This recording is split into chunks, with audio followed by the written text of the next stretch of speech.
नमस्कार, कार्यक्रम कल 24 मा स्वागत छ। म राजीव खत्री। इलामका प्रेम प्रसाद आचार्यले अहिले तमाम नेपालीको मन मस्तिष्क हृदय यसरी बिथोलिदिए कि उनी जस्तै पीडितहरू अब हाम्रो मुद्दामाथि केही आवाज उठ्छ कि परिवर्तन हुन्छ कि भनेर आशावादी छन्। शरीर उनको जलेको हो, तर मन मस्तिष्क सपना र भविष्य धेरैको जलेको छ। यो देशमा सबैसँग शरीर जलाउन सक्ने आँट भन्नुस् या कायरता कहाँ हुन्छ? बरु रुन्छन्, कराउँछन्, छटपटिन्छन्, केही नलागे विष खान्छन्, झुन्डिन्छन् र कोठामै मर्छन्। परिवार केही समय शोकमा डुब्छन्, सीमित समुदाय केही समय दुखी हुन्छन्। उनलाई जस्तै मार्ने बाध्य बनाउने बुवासाहरू एउटा समस्या सल्टियो भन्दै झन्झन मोटाउँदै जान्छन् र खुलेआम दादागिरी शैलीमा लुटेर बस्छन्। हेर्नुस् त, हाम्रो दैनिकी जस्तो सुकै होस्, यसपाला त एक जोर लुगा फेर्छु, बालबच्चालाई घुमाउन लान्छु एउटा मनले भन्छ। फेरि अर्को मनले धत्त के भनेको बिर्सिस, छोराछोरीको फी तिर्न तेरो व्यापार घाटामा छ भनेर सरकारले मान्छ, कर तिर्नु परेन, जरिमामा पर्लास् नि। आमा बुढी हुनुहुन्छ, कति बेला के हुन्छ भन्न सकिन, थोपा गरेर राखिस् भने भोलि उपचार गर्न ऋण खोज्नु पर्दैन, त गरिब छस् भनेर तेरो सरकारले उपचार गर्छ भनेर अर्को मनले भन्छ। यी र यस्तै विषयले जीवनमा कहिल्यै खुसी दिँदैन व्यक्तिलाई। कि त उल्कै पैसा हुनु पर्यो, कि त पहुँच हुनु पर्यो, होइन भने खुसी भएर बाँच्ने त वातावरण नै छैन। याद गर्नुहोस् त, कोरोनाको कहरको बेला देशमा हिंसा, हत्या र बलात्कारका घटना न्यून होइन शून्यको अवस्थामा थियो। मानिसले त्यो सङ्कटको बेला अपराधी मानसिकता त्यागेको देखिन्थ्यो। चोरी चकारी घटना पनि शून्य प्राय जस्तै थिए। गाउँ सहरका पटके चोरहरूले पनि चोर्नु अपराध हो, पाप हो, दुष्कर्म हो भन्ने बुझेको सङ्केत त्यो समयले दिएको थियो। विडम्बना, चोर, डाका, हत्यारा, बलात्कारी जस्ता अपराधीले पनि पाप र कुकर्म त्यागेर सत्कर्मको बाटो लिएको बेला नेपालको राजनीतिक नेतृत्वले दुष्कर्मको बाटो त्याग्न सकेको थिएन।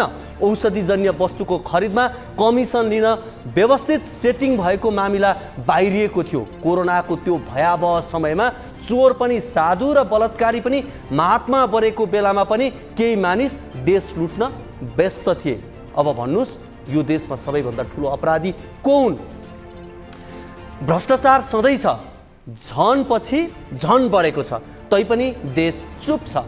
सधैँ जस्तो स्पष्टै भनौँ, प्रचण्ड प्रधानमन्त्री हुनु, केपी ओली सत्ता साझेदार दलको अध्यक्ष हुनु र शेरबहादुर देउवाले समेत प्रतिपक्ष बन्नुपर्ने दायित्व भुलेर सरकारलाई समर्थन गर्न पुग्नुले देश नसुध्रिने बाटोमा पुगे जस्तो सङ्केत गरेको छ।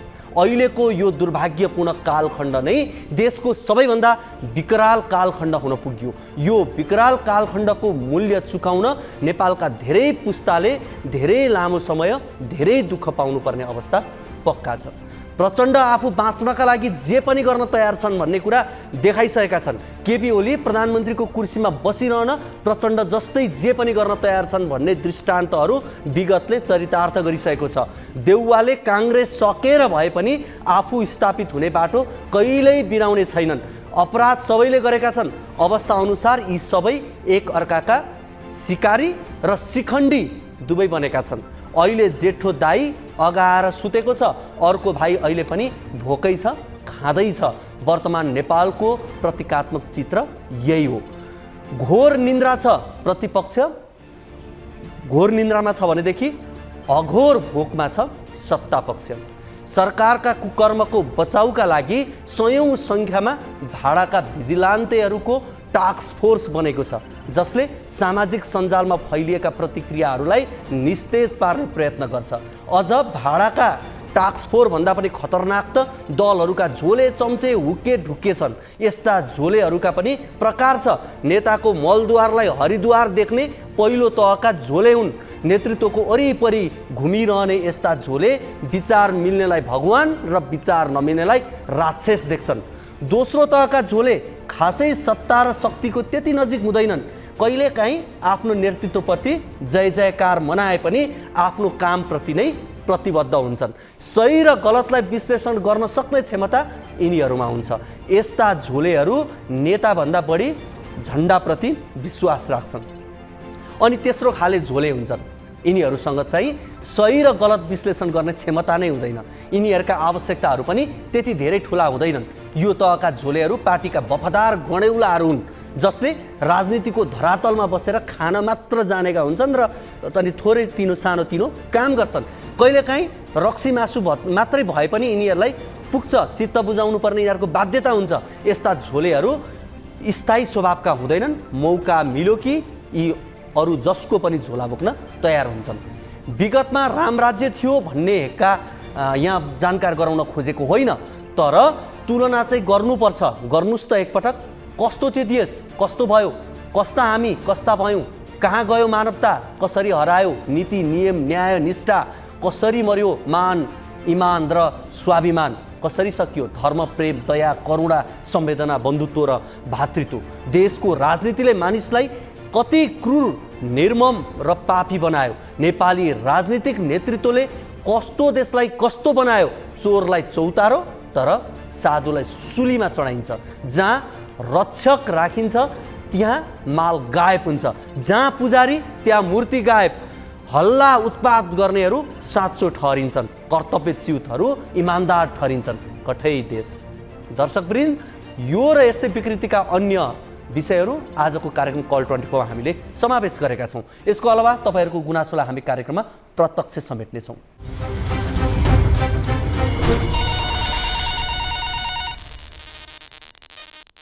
दर्शकवृन्द, तपाईँको पनि कुनै समस्या जिज्ञासा अभिव्यक्तिहरू छन् भने कार्यक्रममा फोन गर्न सक्नुहुनेछ। हाम्रो टोल फ्री नम्बर 166001 12424, त्यसै गरी एनसेल नम्बर 9801572424 र भाइबर नम्बर 9884 011 037 मा कल गर्न सक्नुहुनेछ। तपाईँलाई भाइबर या फोन जुन माध्यम उपयुक्त लाग्छ त्यही माध्यम मार्फत कार्यक्रममा आउन सक्नुहुनेछ। कार्यक्रममा यति बेला लागौँ पहिलो रिपोर्टतर्फ। चुनावी अभियानको क्रममा मेयरको उम्मेदवारी घोषणा गर्दै र्यापर बालेन शाहले काठमाडौँ महानगरभित्रको सुशासनलाई खूब जोड दिएका थिए। सकारात्मक विचारले राख्नेहरूले बालेनको कुरा पत्याए, किनभने यो गाह्रो जरुर थियो, असम्भव कुरा थिएन। काम सुरु गर्ने तर निष्कर्षमा नपुर्याउने उनको पहिचान बन्दै गर्दा यति बेला मेयर शाह सम्पत्ति जाँच गर्नुपर्ने कर्मचारीको सूची बोकेर हिँडिरहेका छन्। कर्मचारीले हैरान पारेपछि काठमाडौँ महानगरपालिकाका मेयर बालेन्द्र शाहले आफ्ना कर्मचारीहरूको सम्पत्ति छानबिन गर्ने भएका हुन्।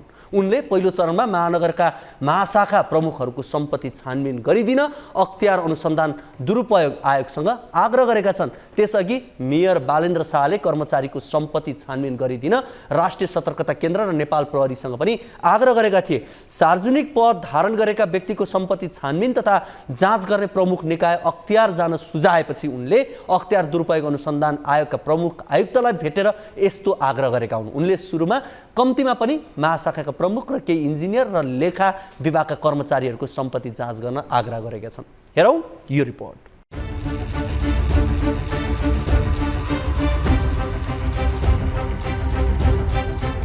काठमाडौँ महानगरका मेयर बालेन्द्र शाह यति बेला कर्मचारीहरू कमिसनको लोभमा टेन्डर तथा कोटेसनका कामहरूमा बढी ध्यान दिन थालेको निष्कर्षमा पुगेका छन्। मेयर शाहले केही कर्मचारीहरूको सम्पत्ति छानबिन गर्ने तयारी गरेका छन्। यसका लागि उनले अख्तियार राष्ट्रिय सतर्कता केन्द्र र नेपाल प्रहरीसँग समन्वय गरिरहेका छन्।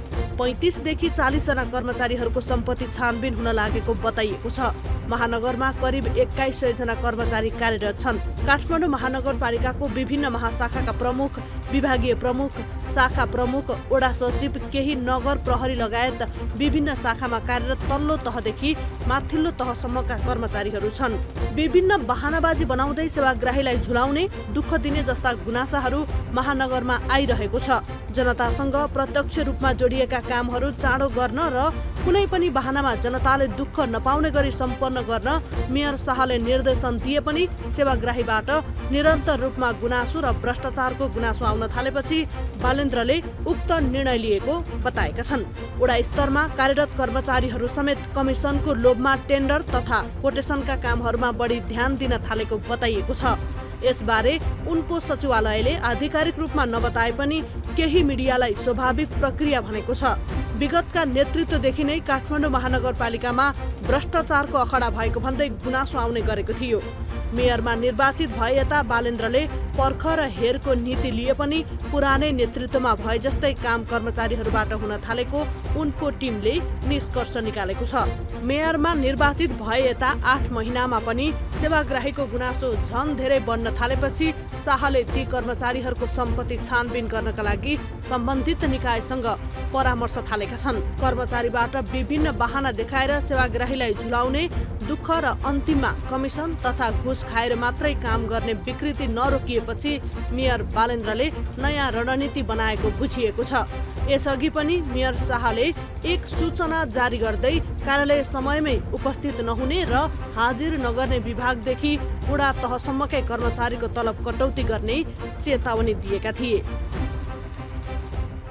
दर्शकवृन्द, हामीले बालेन शाहले पछिल्लो पटक कर्मचारीहरूको सम्पत्ति छानबिन गर्नलाई अख्तियारलाई गरेको आग्रहको प्रसङ्गको यो रिपोर्ट राख्यौँ। विशेष गरी बालेन शाहले यसभन्दा अगाडि पनि नियमित रूपमा कार्यालयमा उपस्थित नहुने कर्मचारी, समयमा उपस्थित नहुने कर्मचारीप्रति उनी अलिकति आक्रोशित पनि बनेका थिए र उनले केही सूचना पनि जारी गरेका थिए त्यस बखत। र हुन त बालेनका पछिल्ला गतिविधिहरू हेरियो भने कुनै पनि काम तत्काल सुरु गर्ने र त्यसलाई निरन्तरता नदिने, निष्कर्षमा नपुर्याउने उनको बानी पनि देखिएको छ र त्यसको व्यापक रूपमा आलोचना पनि हुने गरेको छ। तर यसपटक बालेनले कर्मचारीहरूको सम्पत्ति छानबिन गर्ने भनेर जुन तदारुकता देखाएको छन् यसलाई सकारात्मक मान्नुपर्छ र यसलाई पार लगाउन, बिचैमा नछोडुन्, यो पनि हामी बालेनलाई आग्रह गर्छौँ। कार्यक्रममा यति बेला लागौँ फेरि अर्को रिपोर्टतर्फ। हामीले कयौँ पटक बसन्तपुरको डबलीमा राष्ट्रिय झण्डा बोकेर खिचेको तस्बिर फेसबुकमा राखेर राष्ट्रियता खोज्नेहरू देखेका छौँ। अनि नाइट क्लबमा रातो र चन्द्र सूर्यको गीतमा चिच्याउँदै 2 हात माथि उठाएर राष्ट्रियताको भाव पोखेको पनि देखेका छौँ। तर सीमा जोगाउन पौठेझोरी खेल्ने भूमिपुत्रहरूको राष्ट्रियतालाई कहिल्यै बुझ्न सकेनौँ। सुस्ता बचाउ अभियानका संयोजक थिए गोपाल गुरुङ। उनको गत माघ 10 गते निधन भयो। उनलाई महिना दिन अघि मस्तिष्कघात भएको थियो। उनको उपचार भैरवा स्थित एक अस्पतालमा भइरहेको थियो। उनको निधन एकाध सञ्चार माध्यमका समाचार बन्न पुग्यो। तर न त राज्यले उनको निधनको कुनै दुःख मनाउ गर्यो, न उनको पार्थिव शरीरमा कुनै झण्डा उडायो। उनी सामान्य नागरिक थिए र उनको निधन एकजना सामान्य नागरिकै जस्तो भयो। फरक यति थियो, उनले देशको सीमा रक्षाका निम्ति आफ्नो बुताले भ्याएसम्म गर्न सक्ने काम गरेर बिदा भए। हेरौँ यो रिपोर्ट।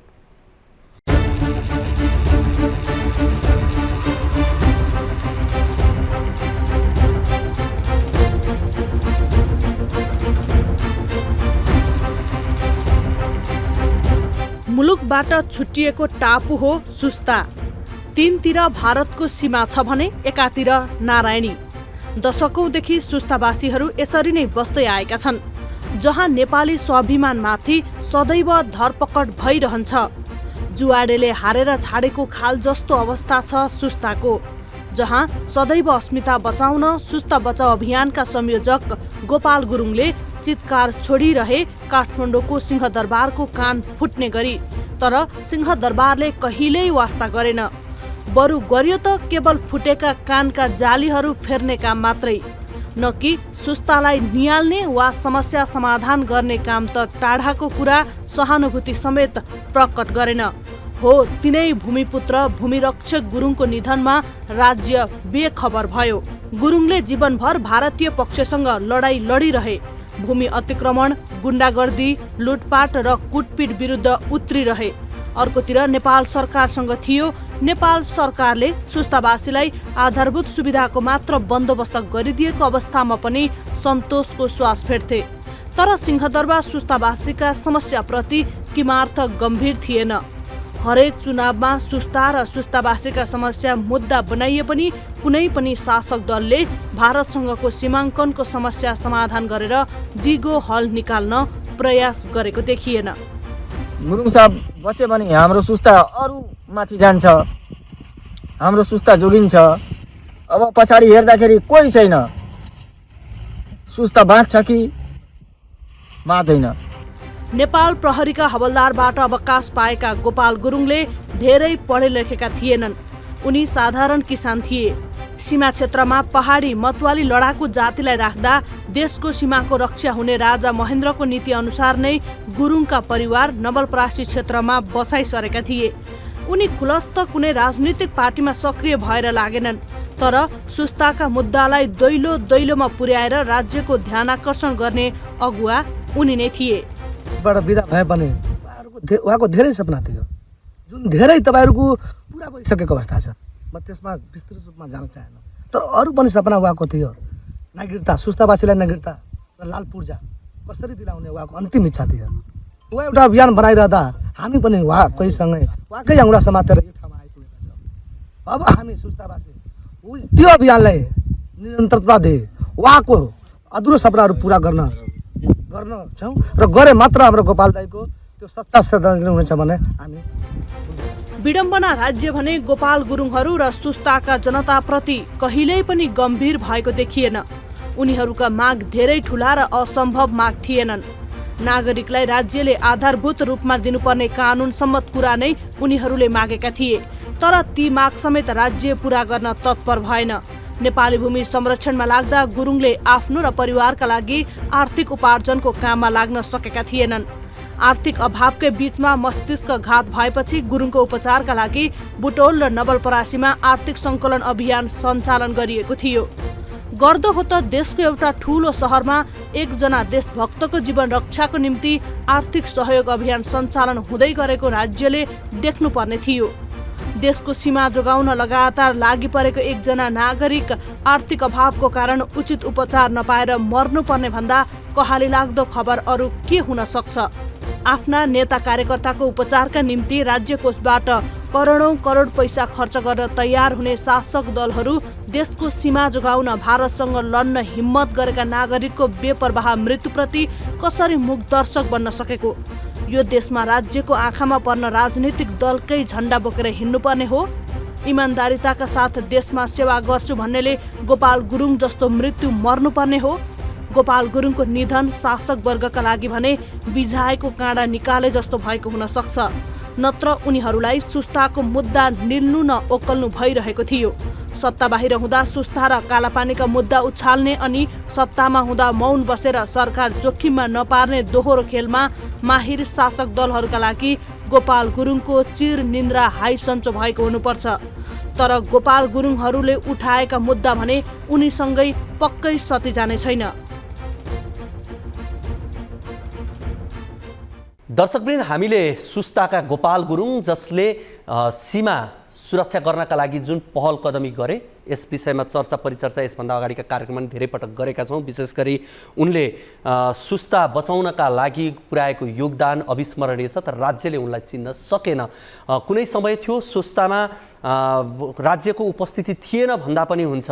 त्यहाँ कुनै प्रहरी चौकी थिएन, सशस्त्र प्रहरी कार्यालय थिएन, त्यहाँ कसैको उपस्थिति थिएन, तर पनि त्यहाँका नागरिक सीमा जोगाउनलाई पौठे जोरी खेलेर बस्थे। त्यो अवस्थामा गोपाल गुरुङ जस्ता व्यक्तिहरूले सीमा जोगाउनलाई अहोरात्र खटिएका थिए। उनीहरूका दुःखका कथाहरू यति धेरै छन्, जहाँ उखुबारीमा भारतीय प्रहरीले लगाएको आगो, त्यहाँ भएका मृत्यु हत्याका व्यक्ति हत्याका कुराहरू, ती धेरै कुराहरू छन्। त्यसका बावजुद पनि गोपाल गुरुङ जस्ता व्यक्तिहरूले सीमा जोगाउन त्यहाँ लागि परिरहे। अहिले राज्यको उपस्थिति छ, हो त्यहाँ प्रहरी कार्यालय छ, सशस्त्र प्रहरी कार्यालय को त्यहाँ ब्यारेक छ, लगायत अन्य राज्यका निकायहरू पनि छन्, तर पनि अझै पनि सुस्ताले जसरी पनि त्यहाँका जनताले जे सुविधा पाउनु पर्थ्यो त्यो पाउन भने सकेका छैनन्। सुस्ताको शास्तिमा अग्लिएको राष्ट्रियता वास्तवमै त्यो सम्मानजनक र त्यसको जति तारिफ गरे पनि त्यो कम नै हुन्छ त्यहाँका नागरिकहरूले खेलेको भूमिका।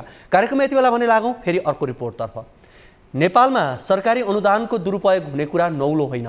सरकारले प्रदान गर्ने हरेक अनुदानमा टाठाबाठाहरूको हालिमुहाली हुनु, दलीय दबाव र प्रभाव हुनु, कर्मचारीसँग सेटिङ हुनु सामान्य नै भइसक्यो, जसका कारण कृषि क्षेत्रमा गर्दै आएको अनुदानको कार्यक्रम प्रभावकारी हुन सकेको छैन।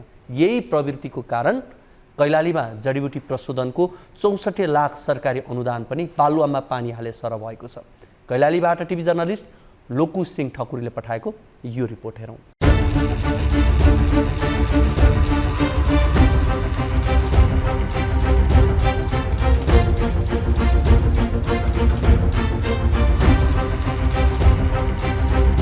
कैलाली मात्र नभई सुदूरपश्चिमलाई नै जडीबुटीमय बनाउने र आर्थिक रूपमा समृद्ध बनाउने भन्दै सुरु गरिएको सगरमाथा जडीबुटी प्रशोधन उद्योग अहिले आफै थला परेको छ। सरकारी अनुदानको भरपूर उपयोग गर्ने लक्ष्य राखेको यो उद्योगले सरकारबाट अनुदान प्राप्त लिएको 64 लाख रुपैयाँ पनि बालुवामा पानी सरह भएको छ। विभिन्न जडीबुटी लगाउन प्रेरित गरेको उद्योग नचल्दा किसानहरूले समेत घाटा बेहोर्नु परेको छ। क्यामामाइल र यिनी मेन्था लगायौँ, मसिन साइज नमिलेर किसानलाई घाटा भयो। जस्तै नि बोइलर भनेको सानो आइडियो, भेसिल भनेको ठुलो, त्यसको तापक्रम नपुगेर मतलब नि तेल त्यति आएन। मेन्था, केमामाइल, लेमन ग्रास, तितेपाती, टिमुर लगायतका नेपाली जडीबुटीहरू प्रशोधन गरी विदेशमा निर्यात गर्ने लक्ष्यका साथ 2074 सालमा सगरमाथा जडीबुटी प्रशोधन उद्योगको स्थापना भएको थियो। उद्योगले आर्थिक वर्ष 2074-75 मा जिल्ला वन कार्यालय कैलालीबाट 54 लाख र आर्थिक वर्ष 2075-76 मा डिभिजन वन कार्यालय पहलमानपुरबाट 10 लाख रुपैयाँ अनुदान समेत प्राप्त गर्यो। तर उद्योग नै सञ्चालन हुन सकेन।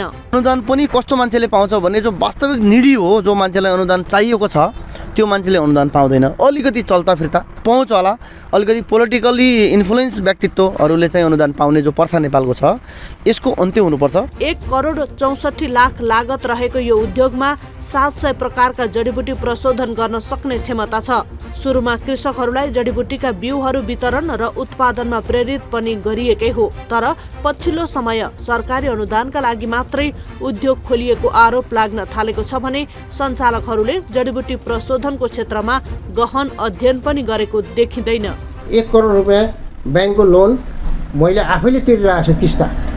1 करोड रुपैयाँ हाम्रो खर्च भएको छ, 64 लाख जति प्रदेश सरकारको आएको छ। 1 करोड 64 लाखको लगानीमा त्यो चाहिँ स्थापना गरियो। अन्य पार्टनर साथीहरूले सबले छोडिहाल्नु हो। जग्गा मेरो थियो, अनि ब्याङ्कबाट लोन लियो, त्यही जग्गा राखेर त्यही जग्गा अहिले पनि लोनमा छ। 8 कट्टा जग्गा ग्लोबल ब्याङ्कमा लोनमै छ। यति बेला जडीबुटी प्रशोधन गर्ने मेसिनहरूमा खिया लागेको छ। रेखदेखको अभावमा प्रयोग नै नभएका उपकरणहरू जीर्ण बन्दै गएका छन्। विषयगत ज्ञान तथा अध्ययनको अभावले सरकारी अनुदानसँगै आफ्नो ठुलो लगानी पनि खेर गएको सञ्चालकको दाबी छ। किसानहरू सबै मार्कामा परे। यस्तो गाह्रो रहेछ यहाँ। पहिला सबै कुरा के अरे छुटपुर्जी लिनुपर्ने। जस्तो 1000 किलो अमला यहाँ उत्पादन हुँदैन, 1000 किलोको छुटपुर्जी तिरेर ल्याउने, यहाँ 100 किलो पनि अमला नपाइने अवस्था। विषयगत ज्ञान र दक्षता भएका व्यक्तिहरू लगानी अभावमा पलायन हुने र दक्षता बिनै पहुँचको भरमा सरकारी अनुदान प्राप्त गर्ने प्रवृत्तिले लगानी मात्र खेर गएको छैन, धेरैको अवसर समेत गुम्ने गरेको छ। यसतर्फ राज्यको ध्यान जान जरुरी छ।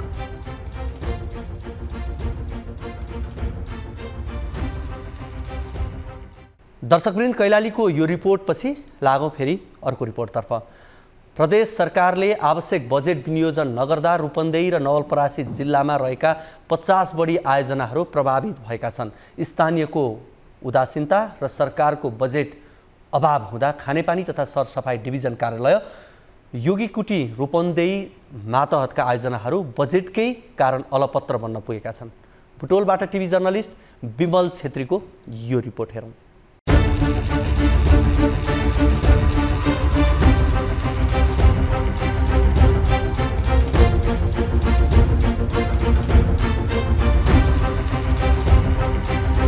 बुटवल उपमहानगरपालिका मोतीपुरको वडा नम्बर 17, 18 र 19 का जनतालाई खानेपानी उपलब्ध गराउने एकीकृत खानेपानी आयोजना अलपत्र जस्तै बनेको छ।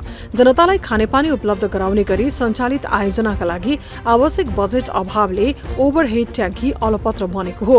खानेपानी आयोजना निर्माणका लागि स्वीकृत भएपछि कार्यालय भवन कम्पाउन्ड वाल निर्माण भइरहेको, तर ओभरहेड ट्याङ्की र बोरिङ निर्माणका लागि बजेट नहुँदा यहाँका 14,000 बढी उपभोक्ताले कष्टकर जीवन बिताउन बाध्य बनेका छन्। हामीले आश्वासन पायौँ यत्रो काम गर्ने, यो जग्गा हामीले के अरे खानेपानीले यत्रो जग्गा उपलब्ध गराइदियो। नेपाल सरकारले त्यसमा हामीलाई सहयोग गर्यो, त्यसको लागि त म धन्यवाद दिन पनि चाहन्छु। र हामीले समयमा तपाईँहरूको टङ्की निर्माण हुँदैछ हामीले समयमा दिन्छौँ बजेट भनेर भन्नुभयो र सुरु कुनैको रूपन्देही र पश्चिम नवलपरासी जिल्लामा गरी करिब 50वटा आयोजना अहिले बजेट अभावले अलपत्र छ। लुम्बिनी प्रदेश सरकारको पर्यटन, ग्रामीण तथा शहरी विकास, खानेपानी तथा सरसफाई डिभिजन कार्यालय योगी कुटी रूपन्देहीको कार्यक्षेत्रमा 213वटा खानेपानीका आयोजना निर्माणाधीन छ। खानेपानी तथा सरसफाई डिभिजन कार्यालय रूपन्देही र नवलपरासी गरेर दुई जिल्ला कार्यक्षेत्र रहने गरिकन अहिले काम गरिरहेको छ र हामीसँग अहिले समग्रमा 213वटा आयोजनाहरू प्रदेश सरकार र सङ्घीय सरकारबाट हस्तान्तरण भएर आएका आयोजनाहरू जम्मा गरेर 213वटा आयोजनाहरू हामीले क्रमागत रूपमा सञ्चालन गरिरहेका छौँ। खानेपानी आयोजना 3 देखि 4 वर्षको अवधिमा सम्पन्न गर्नुपर्ने सहमति छ। आयोजना सम्पन्न गर्न स्थानीय जनश्रमदान 20% अनिवार्य हुँदा स्थानीयले जनश्रमदानका लागि योगदान नगर्दा परियोजनाको काम अघि बढ्न सकेको छैन। हामीले सञ्चालन गरिरहेका आयोजनाहरू सरकारको नीति अनुरूप 80-20 को कन्सेप्टमा सञ्चालित छन्। 80% सरकारले लगानी गर्छ भने 20% जनश्रमदान अथवा उपभोक्ता संस्थाहरूले आफैले जनश्रमदान गरेर आयोजनाहरू निर्माण कार्य गर्नुपर्ने हुन्छ। सरकारले चालु आर्थिक वर्षका लागि केवल 43 करोड 55 लाख मात्र बजेट विनियोजन गरेको छ। आयोजनाहरू सुरु गर्ने तर आवश्यक बजेट विनियोजन नहुँदा खानेपानी समस्या समाधान गर्न थप जटिल बन्ने देखिन्छ। यस्ता विषयमा समयमै सरकारवाला सबैको ध्यान जान जरुरी छ।